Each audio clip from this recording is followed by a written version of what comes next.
અહીંયા ઊભી છે આપણી ગાંધીધામ બાંદ્રા એક્સપ્રેસ લગભગ ઓલમોસ્ટ ખાલી છે. આપણી આ જે ટ્રેન છે તે અમદાવાદથી રવાના થઈ ચૂકી છે કે ઓલમોસ્ટ જે ટ્રેન છે ને તેના પેસેન્જરો અત્યારે સૂતા છે. ટ્રાવેલિંગની જે સાચી મજા છે ને તે ભારતીય રેલવેમાં મુસાફરી કરવાની.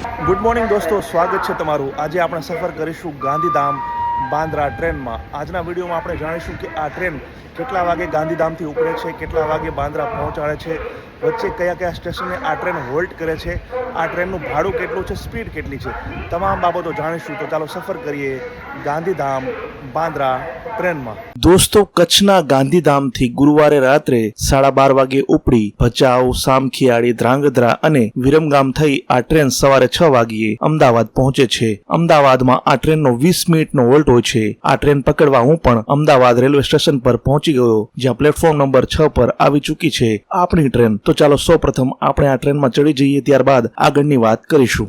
તો દોસ્તો, સવારે 6:25 આપણી આ જે ટ્રેન છે તે અમદાવાદથી રવાના થઈ ચૂકી છે બાંદ્રા ટર્મિનસ તરફ. આમ તો જનરલી આ ટ્રેનનો ઉપડવાનો ટાઈમ જે છે તે છે 6:20. આજે 5 મિનિટ લેટ છે.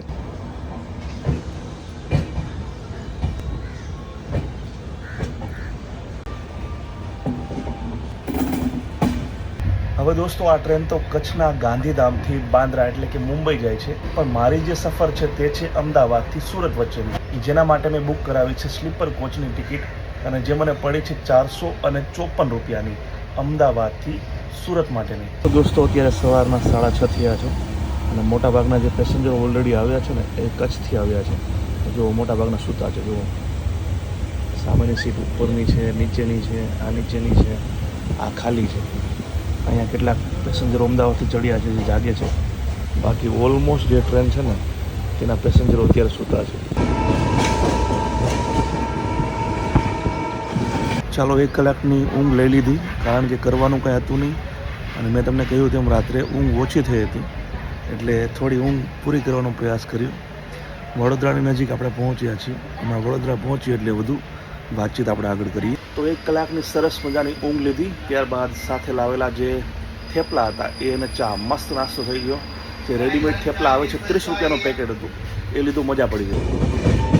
તો આપણે વડોદરા પહોંચી ગયા છીએ. સામે છે વડોદરાનું બસ સ્ટેશન અને આ છે વડોદરાનું રેલવે સ્ટેશન. જો સામે દેખાય છે પીવીઆર સિનેમા, એ જ આખું બસ સ્પોટ છે વડોદરાનું. અને આપણે એન્ટર થઈ ચૂક્યા છીએ વડોદરા રેલવે સ્ટેશનની અંદર, અને મને લાગે છે કે ત્યાં સુધી પ્લેટફોર્મ નંબર છે 1. તો દોસ્તો, અહીંયા ઊભી છે આપણી ગાંધીધામ બાંદ્રા એક્સપ્રેસ, અને આપણે છીએ વડોદરાના પ્લેટફોર્મ નંબર 1 પર. સમય થયો છે સવારના 8:14. આમ તો આ ટ્રેનને અહીંયા આવવાનો સમય હતો સવારે 8:04. આપણે લગભગ 10 મિનિટ લેટ છીએ, અને અહીંયા આ ટ્રેન જે છે તે 5 મિનિટનો હોલ્ટ કરશે. તો દોસ્તો, માત્ર 5 જ મિનિટના હોલ્ટ બાદ આપણે હવે વડોદરા રેલવે સ્ટેશનથી આગળ નીકળી ચૂક્યા છીએ. હવે દોસ્તો, મારો જે કોચ છે S3, એમાં તો કેટલાક પેસેન્જરો છે, પરંતુ આ S4 જે છે ને લગભગ ઓલમોસ્ટ ખાલી છે. આખા કોચમાં માત્ર 3 થી 4 જે પેસેન્જરો છે તે જ બેઠેલા છે. બાકી જુઓ તમે, દરેક જગ્યાએ ખાલી જ જોવા મળશે. તો મેં S3 જે છે ત્યાંથી સામાન લઈને હું આવી ગયો છું S4માં, કારણ કે વાત કરવાની પણ મજા આવે, કોઈ ડિસ્ટર્બ પણ ના કરે ને આપણે પણ કોઈને ડિસ્ટર્બ ના કરીએ. જો બધું ખાલી જ છે, તો અહીંયાથી આપણે નજારાને એન્જોય કરીશું અને વાત આગળ વધારીશું. હવે દોસ્તો, આ ટ્રેનના ભાડાની વાત કરી લઈએ. તો સ્લીપર કોચના ભાડાની અમદાવાદથી સુરતની વાત મેં કરી લીધી કે જો તમે આ ટ્રેનમાં અમદાવાદથી સુરત જવા માગતા હશો સ્લીપર કોચમાં, તો તેનું ભાડું છે 450 રૂપિયા. માની લો કે જો તમે આ ટ્રેનમાં અમદાવાદથી સુરત 3 ટિયર એસીમાં મુસાફરી કરવા માગો છો તો અંદાજે 1150 રૂપિયા ભાડું થશે. અને સેકન્ડ એસીમાં અમદાવાદથી સુરતનું આ ટ્રેનનું ભાડું છે 1550 રૂપિયાની આસપાસ. દોસ્તો, ગાંધીધામ બાંદ્રા ટર્મિનસ સુપરફાસ્ટ આ એક સ્પેશિયલ ટ્રેન છે, એટલે કે રેગ્યુલર રન નથી કરતી. માત્ર ગુરુવારે એક જ દિવસ રન કરે છે ગાંધીધામથી બાંદ્રા જવા માટે, અને તે પણ દર ગુરુવારે નહીં.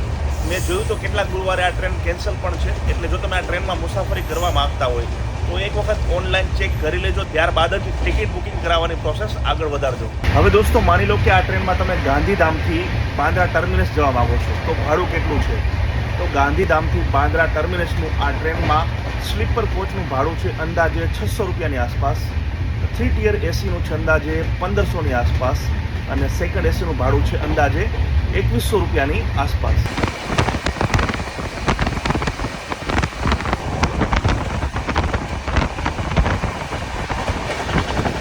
દોસ્તો, હું દર વખતે ટ્રેનની મુસાફરી દરમિયાન એક વાત કરું છું કે આજે પણ કરીશ કે ભાઈ ટ્રાન્સપોર્ટેશનના અલગ અલગ સાધનો છે. બસ થઈ ગઈ, ટ્રેન છે, પ્લેન છે, પોતાનું પર્સનલ વાહન હોય, કાર હોય, પણ ટ્રાવેલિંગની જે સાચી મજા છે ને તે ભારતીય રેલવેમાં મુસાફરી કરવાની છે.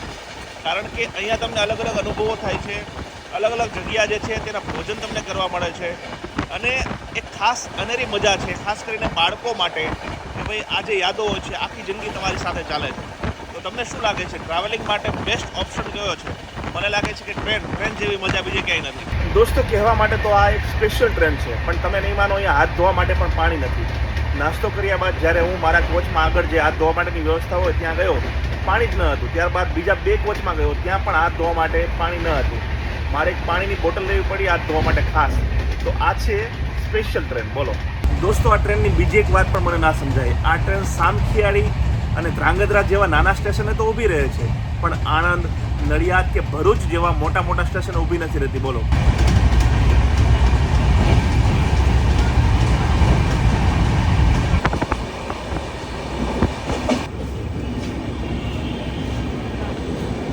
દોસ્તો, ભરૂચ રેલવે સ્ટેશન આવી ગયું છે, પરંતુ અહીંયા આપણી ટ્રેનનો હોલ્ટ નથી. માત્ર આપણી ટ્રેન થોડી ધીમી પડી છે. બોલો, આવડું મોટું સ્ટેશન છે અને અહીંયા જ હોલ્ટ નથી. ઓટોમેટિક મોબાઈલનો કેમેરો ઓન થઈ જાય અને ફોટો અથવા તો વિડીયો લેવાનું મન થઈ જાય ને એવું લોકેશન આવી ગયું છે. ભરૂચમાંથી પસાર થતી ગુજરાતની જીવાદોરી એવી નર્મદા નદી અને એની પરનો આ રેલવે બ્રિજ, સામે છે નોર્મલ બ્રિજ જેની પરથી વાહનો જાય છે.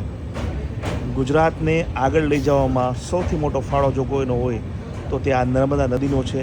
અનેક એવા વિસ્તારો સુધી નર્મદાનું પાણી પહોંચ્યું છે કે જ્યાં અત્યાર સુધી પાણીની કિલ્લત હતી.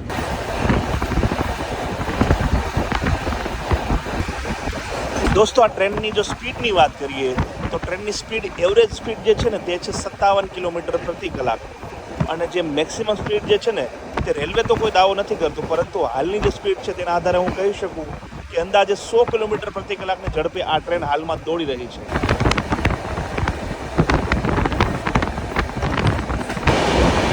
અત્યારે આપણે પસાર થઈ રહ્યા છીએ અંકલેશ્વરના રેલવે સ્ટેશન પરથી. ભરૂચ બાદ અંકલેશ્વર પણ એવું બીજું સ્ટેશન છે કે જ્યાં આ ટ્રેન રોકાતી નથી.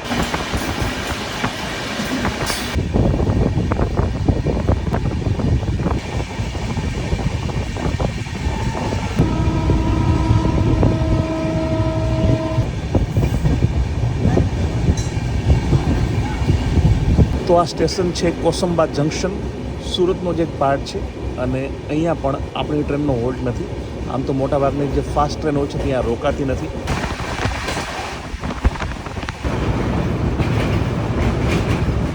ટ્રેનની મુસાફરી દરમિયાન તાપી મૈયાના દર્શન થાય એટલે સમજી લેવાનું કે સુરત હીરાનગરી આવી ગયું છે.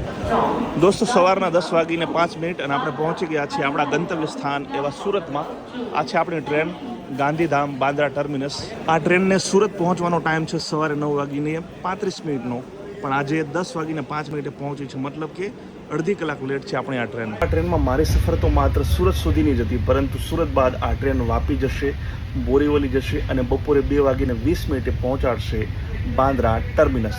તો દોસ્તો, મને આશા છે કે ગાંધીધામથી બાંદ્રા જતી આ ટ્રેનમાં અમદાવાદથી સુરત વચ્ચેની સફરનો આ વિડીયો તમને જરૂર પસંદ આવ્યો હશે. તમામ બાબતો મેં આ ટ્રેન વિશે જણાવી છે. વિડીયો પસંદ આવ્યો તો લાઈક અને શેર કરો, અને આવા જ વિડીયો આગળ પણ જોવા માટે અમારા ફેસબુક પેજને ફોલો કરી લો. જય જય ગરવી ગુજરાત, જય હિન્દ.